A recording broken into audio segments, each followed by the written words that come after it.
मित्रों नमस्कार। आज हम लोग चर्चा करेंगे पितृपक्ष की, श्राद्ध की, तर्पण की। पितृपक्ष आ गए हैं, प्रारंभ हो गए हैं। मित्रों, पितृपक्ष क्या होता है और हमारे धर्म में किस प्रकार से इन क्रियाओं को संपादित किया जाता है, हम लोग इस विषय पर थोड़ी सी चर्चा कर लें तो अच्छा रहेगा।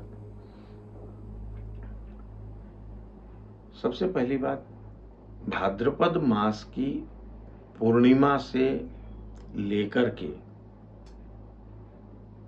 और आश्विन मास की अमावस्या तक के काल को हमारे शास्त्रों ने, धर्म ग्रंथों ने पितृपक्ष की अवधि कहा है।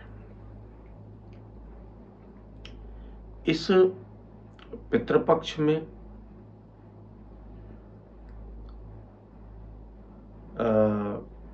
श्राद्ध, तर्पण इत्यादि किए जाते हैं। कैसे करें, क्या करें? हमारे धर्म ग्रंथों में ऐसा वर्णन है कि इन दिनों में पितृगण पितृलोक से पृथ्वी लोक पर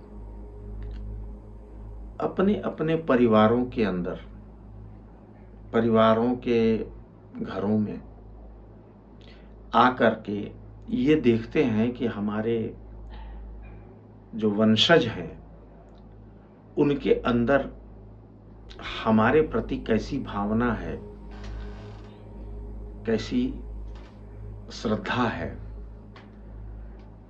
शायद श्राद्ध शब्द इसीलिए प्रयुक्त होता है क्योंकि श्रद्धा से ही श्राद्ध की व्युत्पत्ति हुई है। श्राद्ध का अर्थ होता है श्रद्धा। जो हमारे पूर्वज, जो गतात्मा हो चुके हैं, जो इस लोक में नहीं है, अब जीवित नहीं है, हमारे धर्म ग्रंथ ऐसा मानते हैं कि वो पितृलोक में अवस्थित होते हैं, पितृलोक में निवास करते हैं और वर्ष में एक बार 15 दिनों के लिए वो इस पृथ्वी पर आते हैं, अपने परिवार को देखते हैं। शायद श्रुतियों में भी कहा गया है इसीलिए कि पितृभक्ता सदा सुखी। जो पितरों का भक्त होता है वो सदा सुखी होता है, क्योंकि पितृ भी देवतुल्य होते हैं और उनका आशीर्वाद सद्य फलदायी होता है।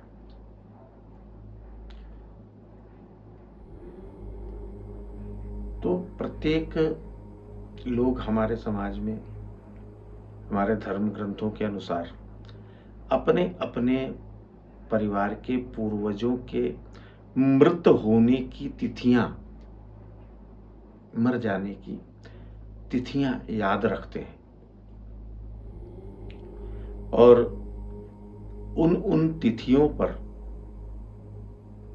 किसी ब्राह्मण को निमंत्रित करके और उसे पूर्ण श्रद्धा पूर्वक भोजन कराते हैं, दक्षिणा इत्यादि देते हैं, वस्त्र इत्यादि दान करते हैं अपने उन वंशजों के नाम पर जो आज इस लोक में नहीं है, संभवतः पितृलोक में निवास कर रहे हैं।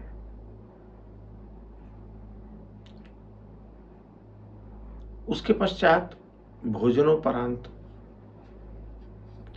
तर्पण का विधान भी मिलता है। कि भोजनोपरांत, ब्राह्मण भोजन के उपरांत तर्पण अवश्य करना चाहिए पितरों के लिए। और तर्पण तो पितृपक्ष में प्रतिदिन 15 दिनों तक करना चाहिए। जिस दिन किसी की तिथि हो, मृत्यु तिथि हो अथवा न हो, किंतु तर्पण प्रतिदिन करना चाहिए 15 दिनों तक। इससे पितृगण तृप्त होते हैं। और अमावस्या काल में पुनः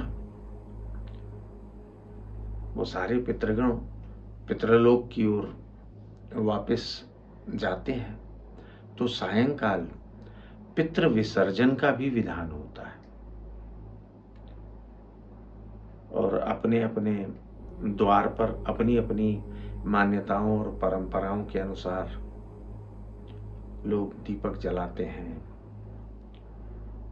अन्य आमान्य और नैवेद्य इत्यादि का भोग लगाते हैं। पूड़ी हुआ, हलवा हुआ और नाना प्रकार के व्यंजन हुए, इसे द्वार पे रखते हैं।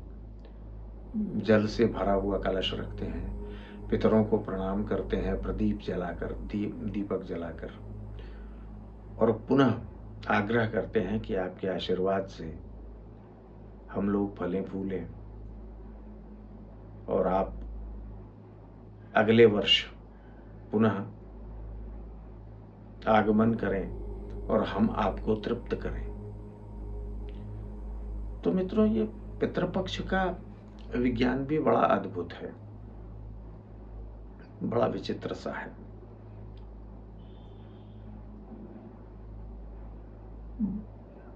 पितृगण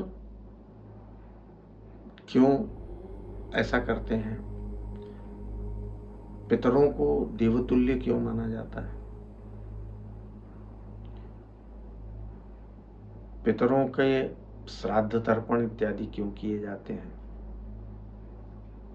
इसको थोड़ा सा अगर हम लोग समझ लें तो शायद अच्छा हो, उचित होगा। राजस्थान में तो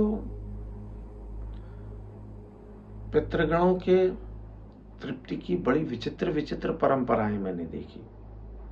वहां तो बिना पितृगणों के श्राद्ध के, बिना पितृगणों के निमंत्रण के कभी कदापि कोई शुभ कार्य राजस्थान के हिंदू करते ही नहीं। अन्य अन्य जगहों पर भी अलग अलग विधान है। और ऐसा ही नहीं है कि सिर्फ हमारे धर्म में ही पितृपक्ष होता है।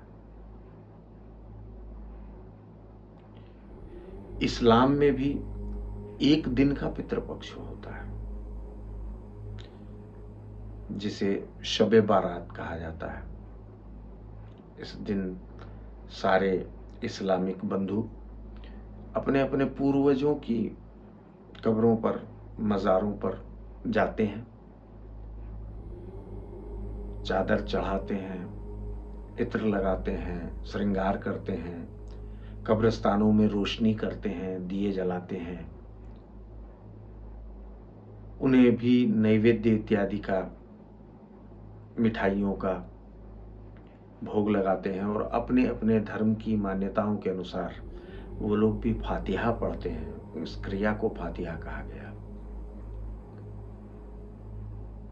और उसके पश्चात पूरी रात्रि जागरण करते हैं। इसी प्रकार से ईसाइयों में भी आप लोगों ने सुना होगा गुड फ्राइडे, ईसा मसीह के नाम पर ये लोग शोक व्यक्त करते हैं और अपने पूर्वजों की आत्माओं का आवाहन कर ईश्वर से प्रार्थना करते हैं कि उन्हें शांति मिले। तो संभवतः कमोबेश हर धर्म में पितृगणों का उल्लेख मिलता है। हमारे यहाँ इसकी पद्धति कुछ अलग है, अन्य धर्मों में इसकी पद्धति कुछ अलग है। तो ये समझ लेना चाहिए कि ये भी धर्म क्या है? धर्म तो जीवन जीने की कला का ही तो नाम है।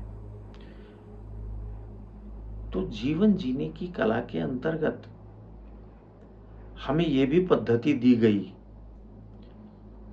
कि जो मनुष्य हमारे जो पूर्वज हैं, जो इस संसार में आज शेष नहीं हैं, हम उन्हें भी याद रखें, याद करें। उनके प्रति हमारे मन में एक श्रद्धा और आदर की भावना हमेशा बनी रहे। तो हम लोग अपने धर्म की थोड़ी सी और बात कर लेते हैं। तो श्राद्ध प्रत्येक मनुष्य को अवश्य करना चाहिए। इससे नाना प्रकार के दुर्भाग्यों का शमन होता है। सभी प्रकार के दुर्भाग्य दूर होते हैं पितृगणों के आशीर्वाद से। और तर्पण करने से पितृगण तृप्त होते हैं, उनकी प्यास बुझती है और वो नाना प्रकार के आशीर्वाद देते हुए आपको और इस भूलोक से पितृलोक की ओर अग्रसर होते हैं। तो प्रत्येक मनुष्य को, ऐसा मेरा मानना है कि प्रत्येक मनुष्य को अपने पितरों का श्राद्ध अवश्य करना चाहिए। इस श्राद्ध की प्रक्रिया में कुछ भी जटिल नहीं है, कुछ कठिन नहीं है। आप सभी के लिए जो करते हैं वो तो जानते ही होंगे, जो नहीं करते हैं उन्हें भी ये जानना चाहिए। अकस्मात मुसीबतों से छुटकारा मिलता है, अनायास आ गई विपत्तियों से लड़ने का साहस प्राप्त होता है और मनुष्य एक अद्भुत इच्छा शक्ति के साथ, विल पावर के साथ अपने जीवन को व्यतीत करता है। तो श्राद्ध आप जरूर करें। यदि आपको पता है कि आपके पितृगणों की, आपके पूर्वजों की मृत तिथियां कौन कौन सी हैं, यदि आपको नहीं पता है तो शायद आप सभी को पता होगा कि अंग्रेजी तारीखें तो आप लोगों को याद ही होंगी। तो किसी भी योग्य ज्योतिषी के पास जाकर आप उस अंग्रेजी तारीख से उन तिथियों का पता लगा सकते हैं कि किन किन तिथि को किसका किसका तिरोधान हुआ, और उसके अनुसार आप उन तिथियों को अपने उन पितृगणों का श्राद्ध कर सकते हैं।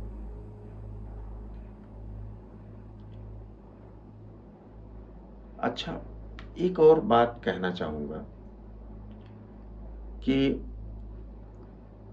श्राद्ध करें, श्राद्ध करने के बाद तर्पण अवश्य करें, पितरों को जल जरूर दें। ऐसा करने से पाराशर होरा शास्त्र में भी उल्लेख है, ज्योतिष ग्रंथ में,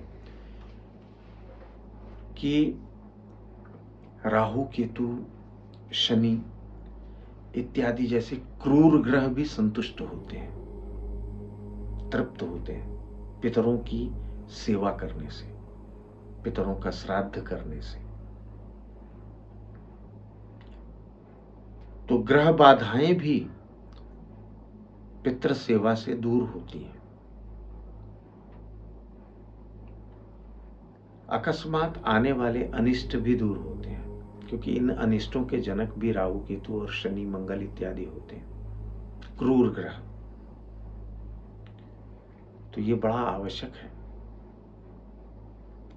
और पूर्ण श्रद्धा के साथ अपने पितरों का श्राद्ध करें। अब एक और प्रश्न आपके मन में शायद आ सकता है कि हम किसका किसका श्राद्ध करें।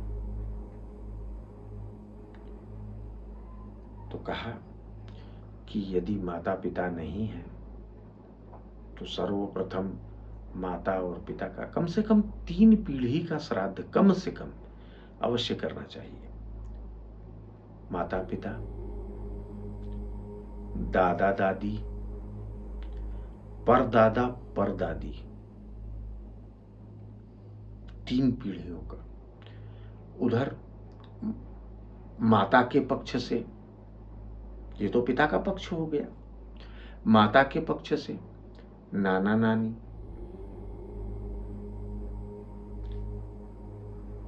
पर नाना पर नानी और वृद्ध पर नाना वृद्ध पर नानी, यानी आपके पर नाना जी के पिता और उनकी धर्मपत्नी। तो 3 पीढ़ियों का श्राद्ध पिता पक्ष से और 3 पीढ़ियों का श्राद्ध माता के पक्ष से अवश्य करना चाहिए। यदि आप संपन्न हैं, आपके घर में सेवक रहते हैं, नौकर चाकर रहते हैं, यदि कोई ऐसा सेवक, ऐसा कोई नौकर चाकर आपके घर में है जो लगभग 12 वर्ष या उससे अधिक समय तक आपका अन्न खा चुका है, उसने आपकी सेवा की और आपके यहाँ ही यदि उसका देह त्याग हो गया है, तो आपको उसका भी श्राद्ध अवश्य करना चाहिए। आपके अन्य मित्र, इष्ट, प्रेमी जन, बंधुजन, जिनको आप जानते हैं और या जानते थे, जिनसे आपके मधुर संबंध हुआ करते थे, यदि वो लोग भी पृथ्वी पर नहीं हैं, उनका देहावसान हो गया है और आपके मन में उनके प्रति कभी बहुत ज्यादा लगाव था, तो उनका श्राद्ध भी करना चाहिए।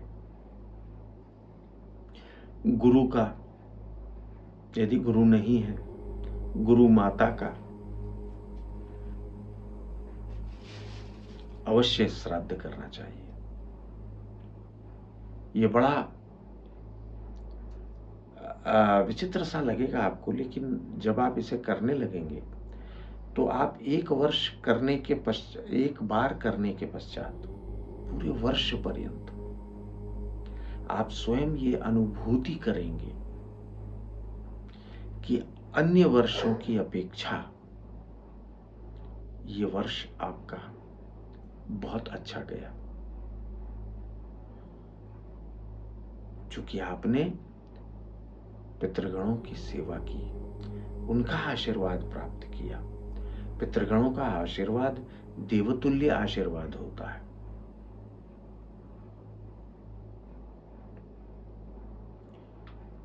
अब कहा कि भोजन, पितरों को जो भोजन परोसा जाए, श्राद्ध में जो भोजन परोसा जाए, उसमें प्याज, लहसुन इत्यादि का प्रयोग नहीं होना चाहिए।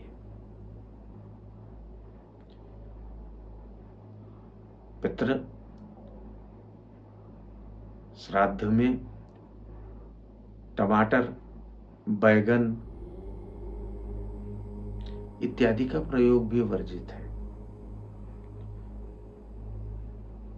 आप पनीर का प्रयोग भी वर्जित है, क्योंकि पनीर दूध को फाड़ के बनाया जाता है। सादा भोजन, सुस्वादु भोजन, पौष्टिक भोजन श्राद्ध में कराना चाहिए। साथ में जब आप भोजन कराएं तो मूली, अदरक और खीर अवश्य परोसें। पितृगण बहुत संतुष्ट होते हैं और आपको आशीर्वाद देते हैं, आपकी उन्नति होती है, आपकी प्रगति होती है,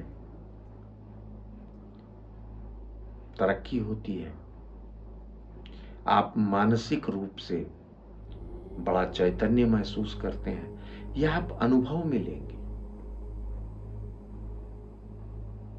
ये केवल जड़वत और मशीन की तरह कर देने वाली प्रक्रिया नहीं है, इसे पूर्ण श्रद्धा और पूर्ण आस्था के साथ करना चाहिए। ब्राह्मण भोजन कराने के उपरांत आप स्वयं ब्राह्मण देवता का हाथ धुलाएं। भोजन करने के पूर्व आप उनके चरण धोएं। जितनी श्रद्धा का प्रदर्शन आप कर सकें, यह आपके ऊपर मैं छोड़ता हूं।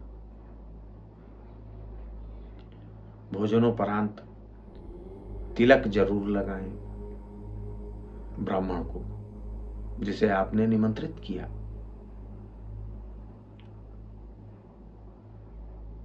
पान, मुख शुद्धि के लिए पान अवश्य खिलाएं और भोजनोपरांत दक्षिणा प्रदान करें।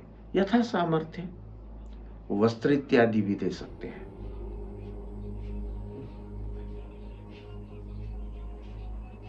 मित्रों, यदि आप एक बार भी ऐसा कर लेते हैं तो अनुभव में लीजिएगा कि आपको कितनी संतुष्टि प्राप्त होती है। और यदि संतुष्टि प्राप्त हो तो मुझे जरूर बताइएगा, मुझे अच्छा लगेगा।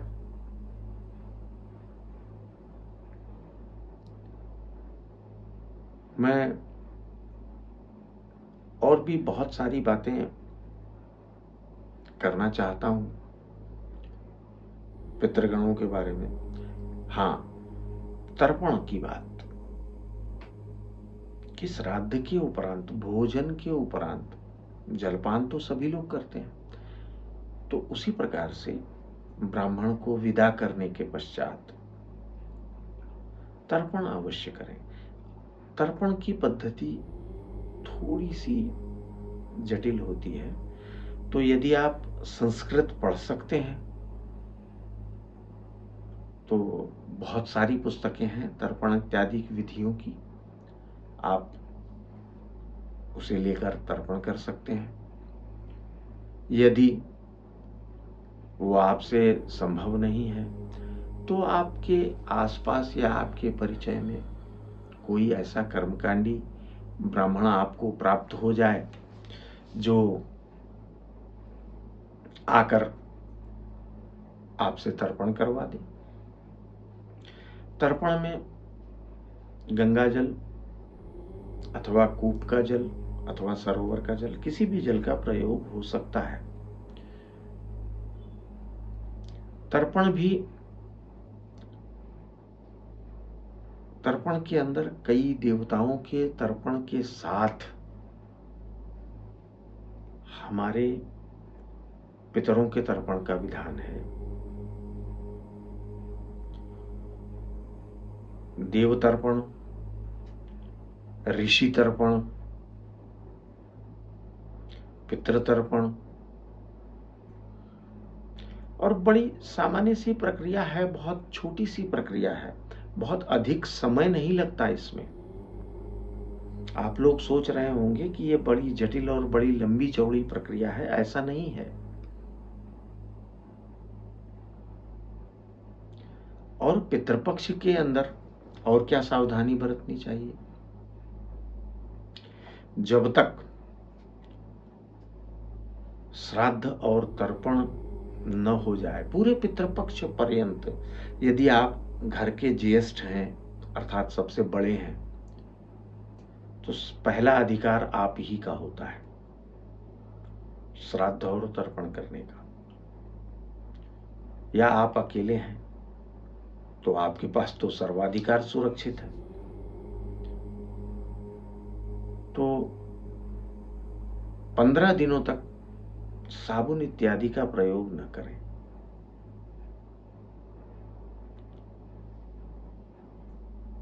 और महिलाएं सर न धोएं। यदि सर धोना है तो श्राद्ध तर्पण के उपरांत ही सर धोएं। श्राद्ध तर्पण के पूर्व वस्त्रों को धोकर निचोड़ना भी गलत है।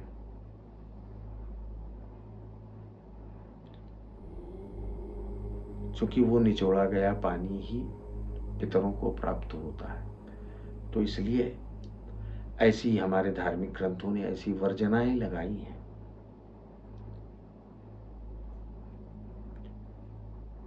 तो इस विषय पर हम लोग और भी बात करेंगे अगले अंक में, इसी पितृपक्ष में। तब तक के लिए आप चिंतन कीजिए, मनन कीजिए कि मैंने जो कहा क्या वो आप करेंगे। तब तक के लिए विदा। धन्यवाद।